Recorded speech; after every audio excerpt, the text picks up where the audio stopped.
A vegetative person who has been in a coma for 3 years was suddenly found to be pregnant. The male nurse who takes care of her every day became the prime suspect. This shocked his colleagues, because Benigno not only looked honest and simple, but was also diligent and conscientious in his work, never slacking off. More importantly, he once admitted to being gay to her face. Alicia's father valued this point about him, which is why he agreed to let him take care of Alicia.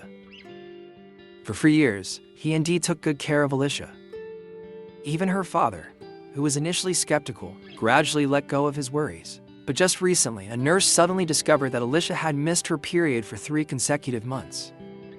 After examination, it was discovered that she was actually pregnant. Benigno, the only male nurse in the hospital, naturally became the primary suspect.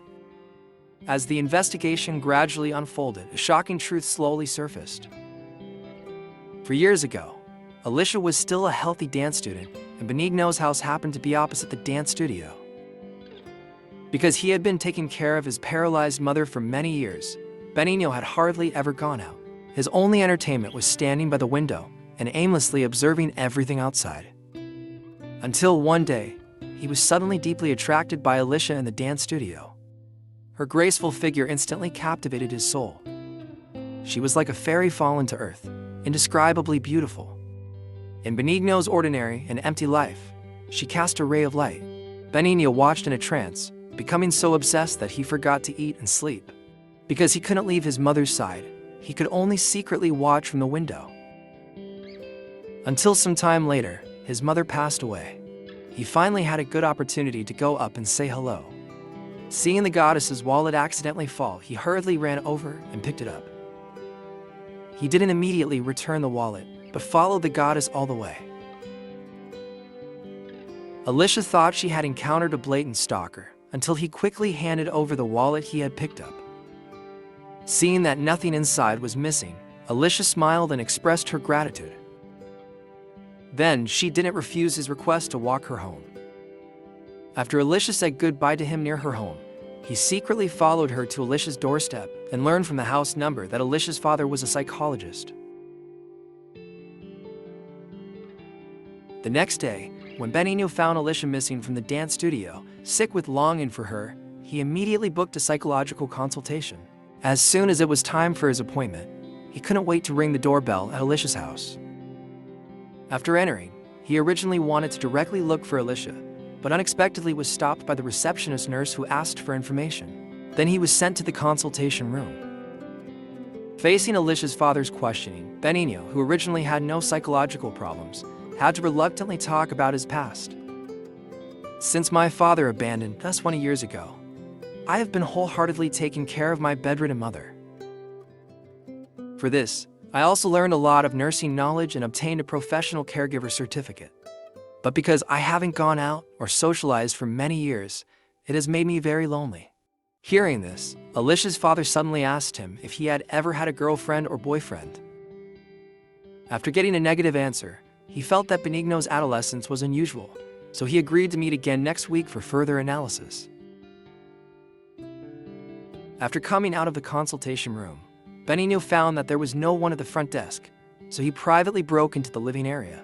At this time, Alicia was taking a shower in the bathroom. Benigno then mustered up the courage to push open Alicia's bedroom door. But he didn't go in, but after scanning around, took Alicia's hairpin as a keepsake.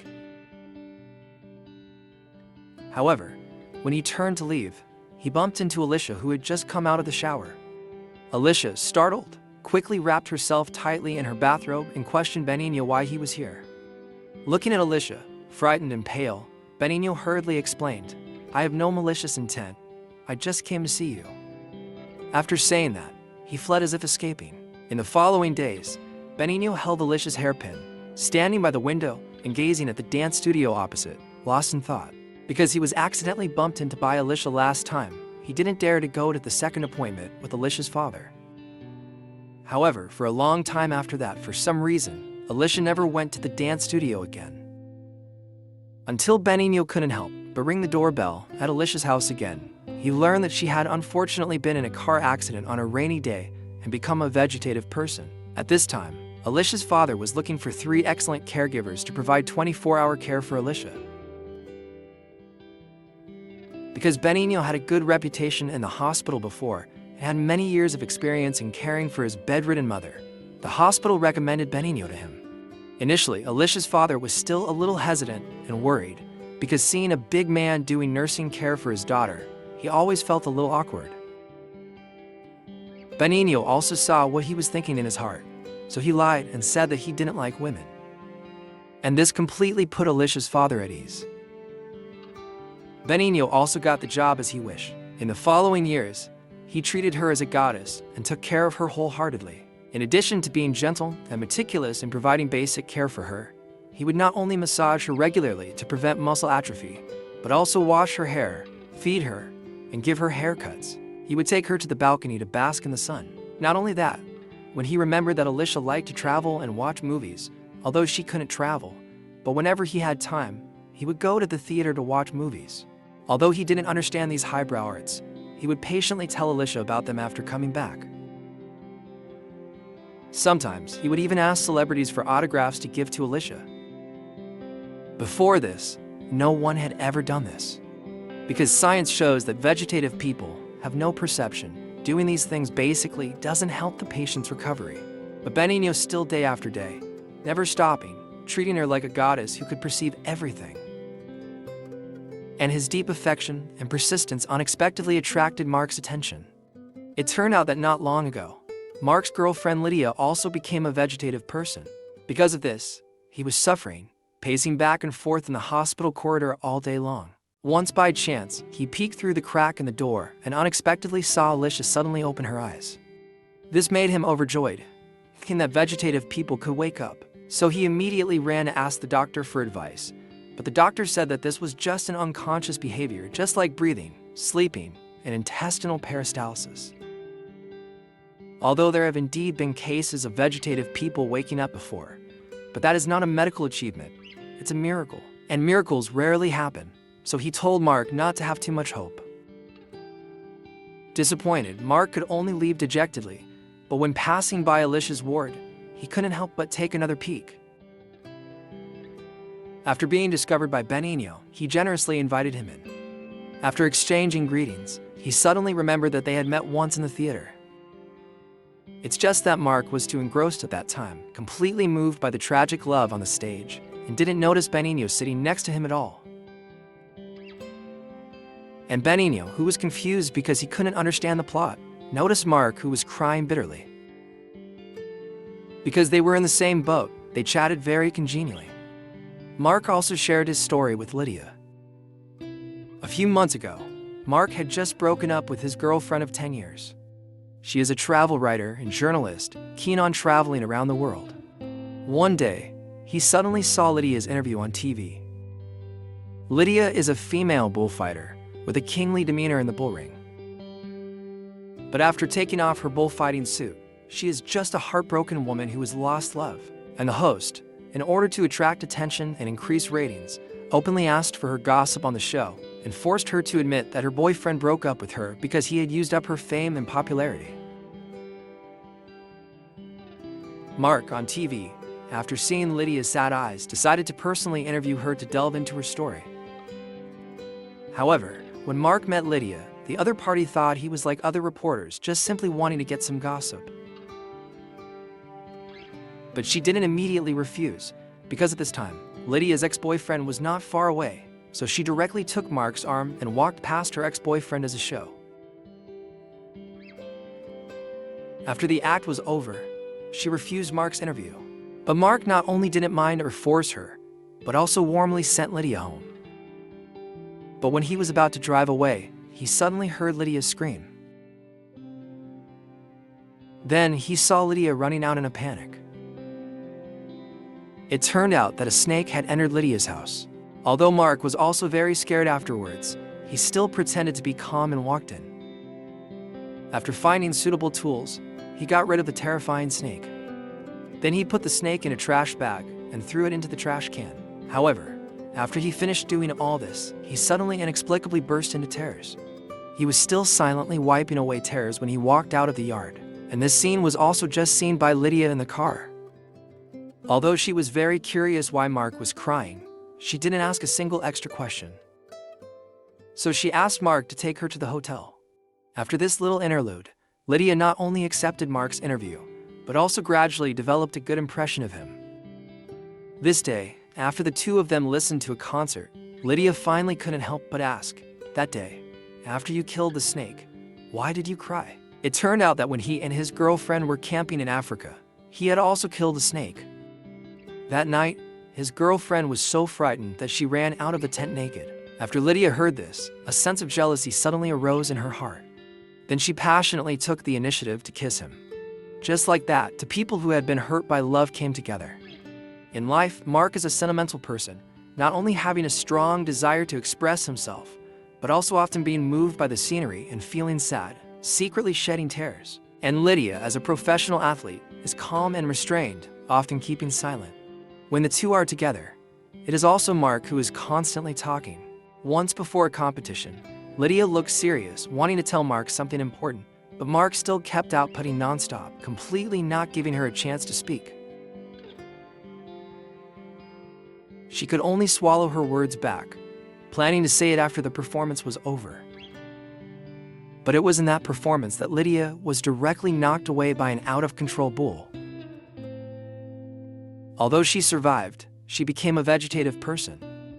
After Benigno heard this, he also told his story with Alicia. Roughly calculated, he has been taking care of Alicia for years, but he never feels tired or weary. On the contrary, he feels that this is the most fulfilling and happiest time of his life. If possible, he even wants to take care of Alicia for the rest of his life. Looking at Benigno, who was enjoying it, Mark was puzzled, because his feelings were completely opposite to Benigno's. Since Lydia became a vegetative person, he has never touched Lydia's body. Even asking the nurse to help Lydia turn over, he feels uncomfortable, because to him, that is a strange body without a soul, no communication, no feeling. After Benigno heard this, he immediately denied his idea. He told Mark, "You have to tell Lydia what's in your heart. You have to treat her as a living person, because women's brains are very mysterious. They can feel everything."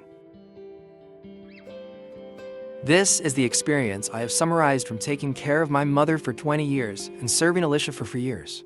What's more, if you truly love someone, you will naturally want to dedicate yourself wholeheartedly. From then on, Benigno often taught Mark the secrets of taking care of female vegetative patients. In addition to this, the two of them would also take Alicia and Lydia together to go out and bask in the sun. Although the women couldn't speak, Benigno would put their heads in a position facing each other as if they were communicating. He would also speak for them, saying what they might say. Gradually, Benigno and Mark's relationship became increasingly close, but this made the nurses in the hospital couldn't help but suspect that there was an unspeakable romantic relationship between them. However, Benigno didn't mind this, and as always, he instilled his understanding of love in Mark. He said, "Loving someone means wanting to say a lot to the other person, just like I am to Alicia." Hearing this, Mark suddenly realized that he seemed to have never let go of his ex-girlfriend of 10 years. Even now, when he encounters some things he experienced with his ex-girlfriend, he still feels sad and sheds tears just because these cannot be shared with his ex-girlfriend. But once, he took Lydia to attend his ex-girlfriend's wedding. It should have been him who shed tears of regret at the wedding, but unexpectedly Lydia cried even more violently. This made Mark feel that Lydia was sad for him, and also made him firmly believe that Lydia deeply loved him, and that he should also deeply love Lydia.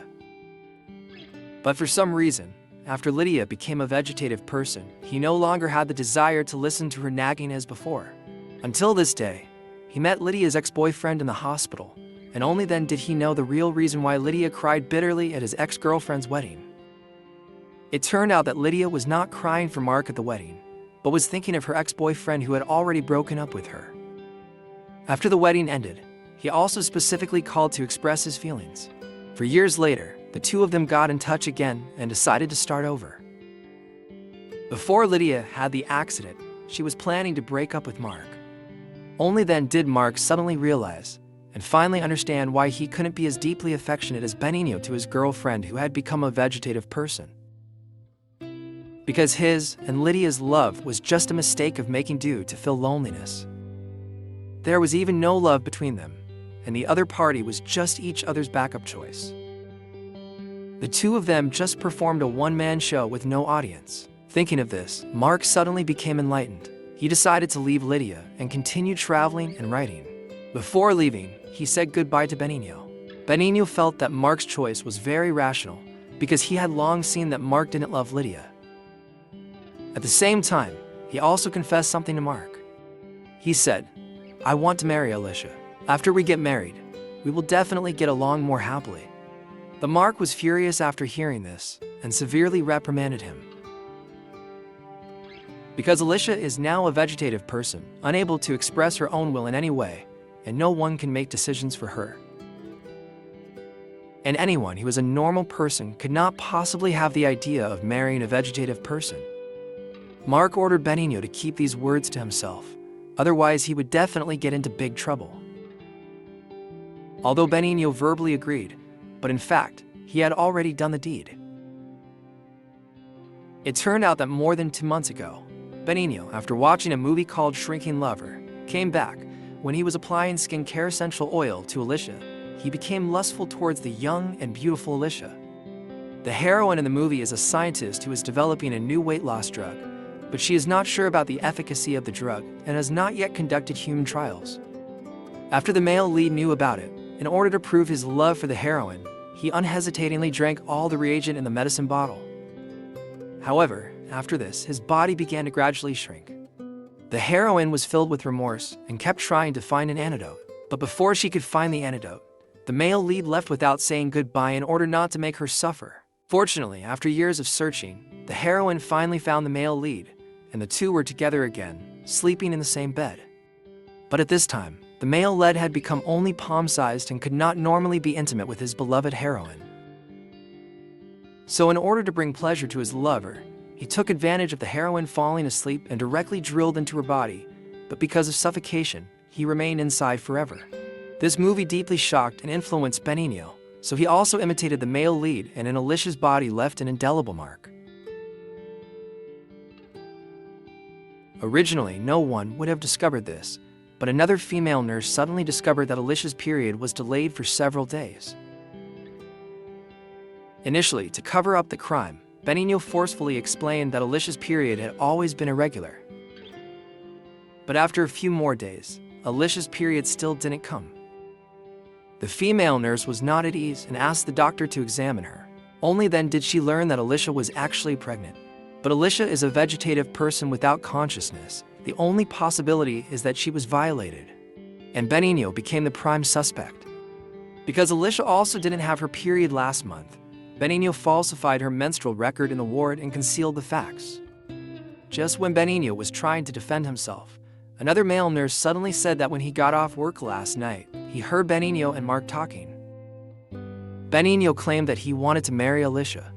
Faced with multiple pieces of evidence and testimonies, Benigno could no longer find any reason to defend himself. 8 months later, Mark, who was traveling and writing in Jordan, saw the news of Lydia's death in the newspaper.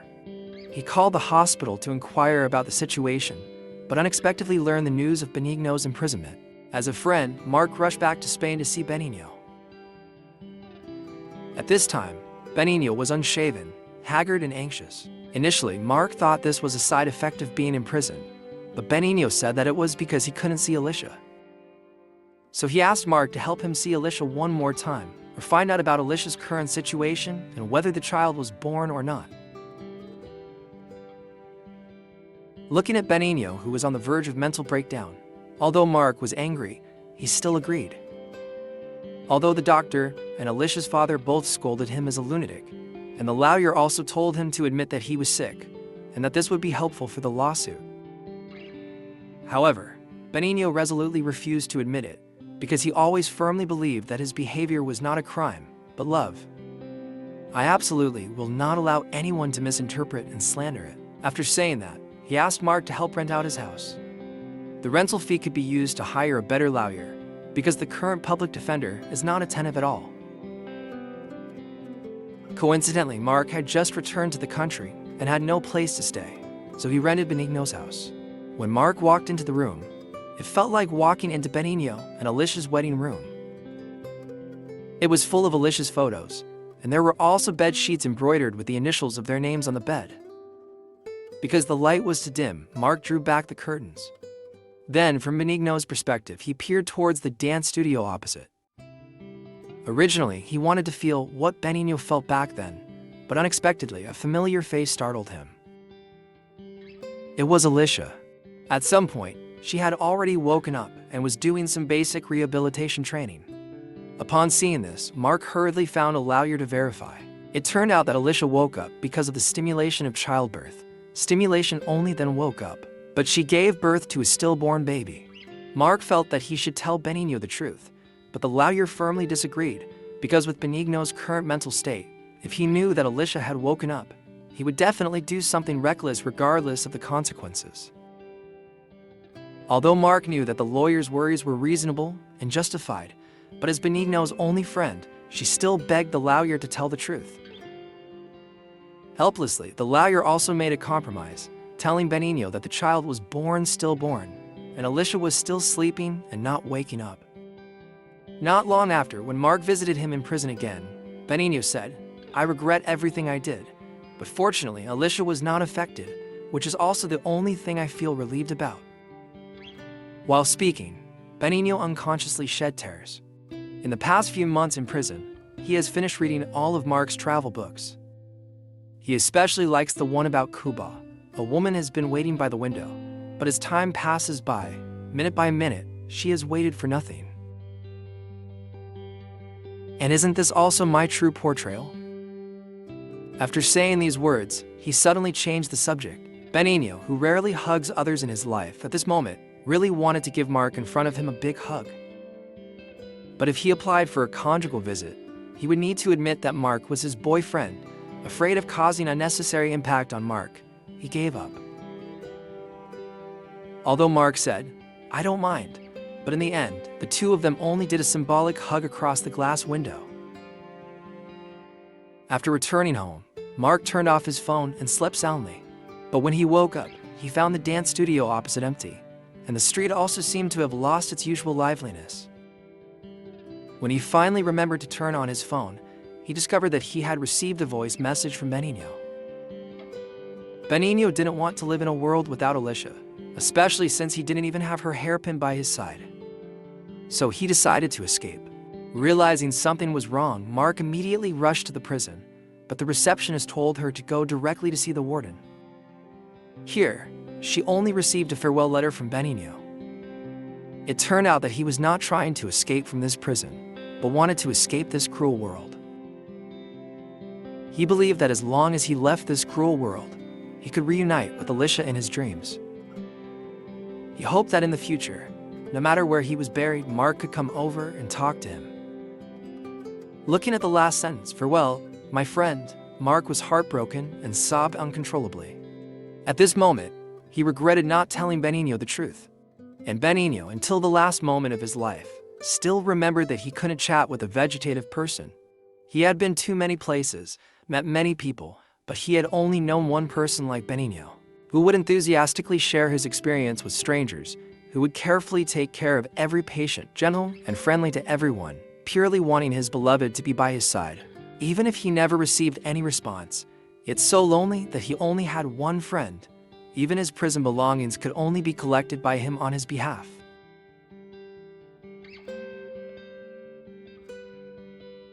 After Benigno's death, he was buried in a public cemetery, and only Mark came to see him. Perhaps only Mark in this world still remembers him, and only Mark told him the truth, and put his most beloved Alicia's hairpin and his mother's photo into his pocket, just like his to most beloved women would always be by his side. And Alicia, who was deeply loved by Benigno throughout his life, may never know that there was a man who loved her deeply until his death. Not long after, Mark went to watch a performance alone again. Coincidentally, Alicia and her dance teacher, maybe their story will unfold from here, were actually sitting behind him. Alicia discovered that Mark was secretly wiping away tears while watching the performance. For some reason, she was deeply impressed by this emotionally rich man. It seemed that someone often mentioned him in her ear. So, during the intermission, she took the initiative, chatted with Mark a few words. But when the dance teacher saw it, she became very nervous, because she knew that Mark was Benigno's friend, afraid that Mark would say something to hurt Alicia. So she took advantage of Alicia's inattention and secretly found Mark. Only after learning that Mark had no ill intentions did she feel relieved. And Mark also told the news of Benigno's death. The dance teacher couldn't help but feel sorry after hearing this. After all, Benigno, and those for years, really took good care of Alicia very, very well. It's just that he made an unforgivable mistake in the end. Just then, the second half of the performance began. Pairs of men and women who were dancing intimately appeared on the stage. Mark in the audience suddenly had a feeling, looked back, and just happened to meet Alicia's eyes, and Alicia also smiled at him.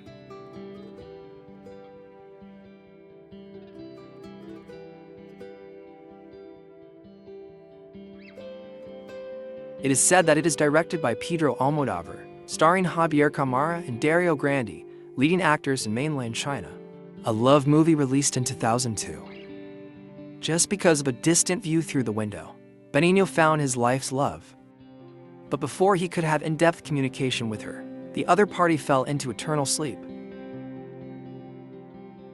However, in Benigno's view of love, love is about giving everything, dedicating everything. Even if the other party may never give him feedback, he still stayed by her side without regret. And it was precisely his perseverance and persistence that attracted the attention of Mark, who also had a vegetative girlfriend. Initially, Mark couldn't figure out why after his girlfriend became a vegetative person, he no longer had the desire to talk to her. Until he saw the concrete form of love from Benigno, did he suddenly realize that the relationship between him and his girlfriend was not love, but mutual warmth under the influence of loneliness. However, what Mark didn't know was that Benigno's love was also a product of loneliness. It's just that the object of his affection never knew about the existence of this love from the beginning. And this is precisely why Benigno obtained what he considered to be the purest love in his heart. Benigno's love seems moving, but all of his actions are more like a self-touching one-man show. He disregarded the other party's feelings and stalked her, disregarded the other party's wishes and committed violation, and finally even persevered in choosing to sacrifice his own life for love. If this is really love, love is inevitably too extreme and heavy. We often say that love is giving without asking for return, but when the other party cannot respond or does not want to accept it, this kind of giving is a kind of trouble. We also say that love is sharing everything in detail, but when the sharing object does not want to listen, this kind of sharing is a burden. So love is a mutual feeling. Giving is value only when someone accepts it. Sharing is meaning only when someone listens. Otherwise, it is not love, but a kind of disturbance. However, in life, there are many people who mistakenly take disturbance as love. After they have given everything they have, they complain about why the other party can't see their giving. They disregard the other party's feelings and talk nonstop about their own things, and then accuse the other party of why they don't open their mouths to communicate.